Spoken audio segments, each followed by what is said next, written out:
осы менің балам сумкамда ақша бар екенін қайдан біліп қояды. Ұлым мәніне деген көп ақша деп таңырқап сумканы ішін ақтара бастады. Ағасына бір ақшаны ұстаты да қалғанын сумкаға салды.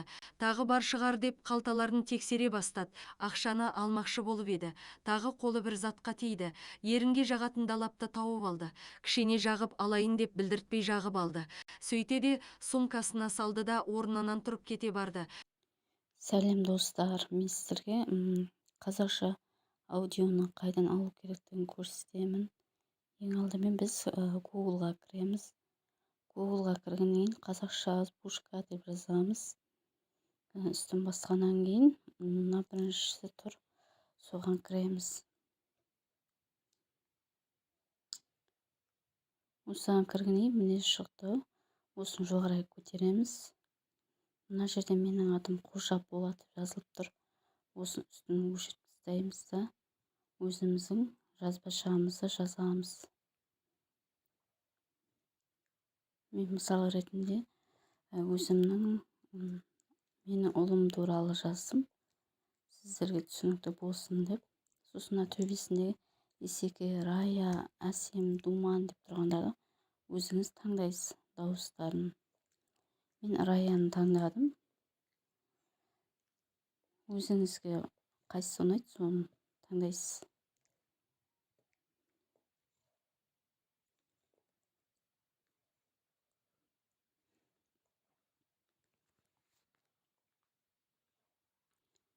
Осылай біреуін таңдап, үстін басасына астына кет аудионы басып, мен келсем деп тешке соғасын, арман қарай жалғастыру дейсіз. Менің ұлым сумкамда ақша бар екенін біледі.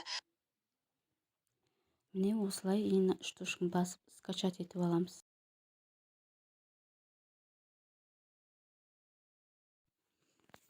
Енді келесіні тағы да мына алдында жазған жазуымызды өшіріп, келесі жазбамызды жазамыз.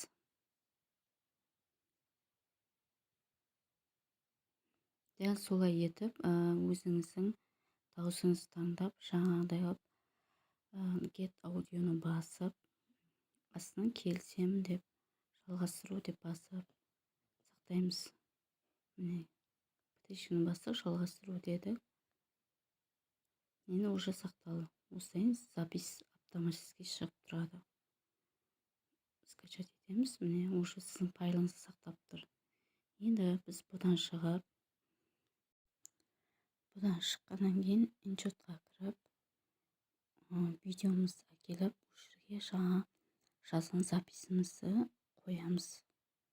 Мысалы, міне, звугын басып тастаймыз да, звукке кіріп, моя музыкаға кіреміз.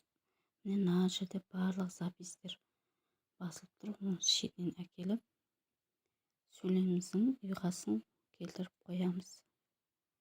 Біз әр нәрсенің өз орнына қоямыз осылай.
осы менің балам сумкамда ақша бар екенін қайдан біліп қояды.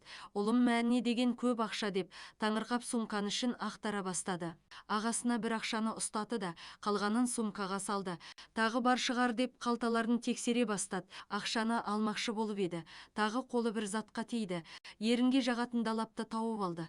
Кішкене жағып алайын деп білдіртпей жағып алды. Сөйте де сумкасына салды да орнынан тұрып кете барды.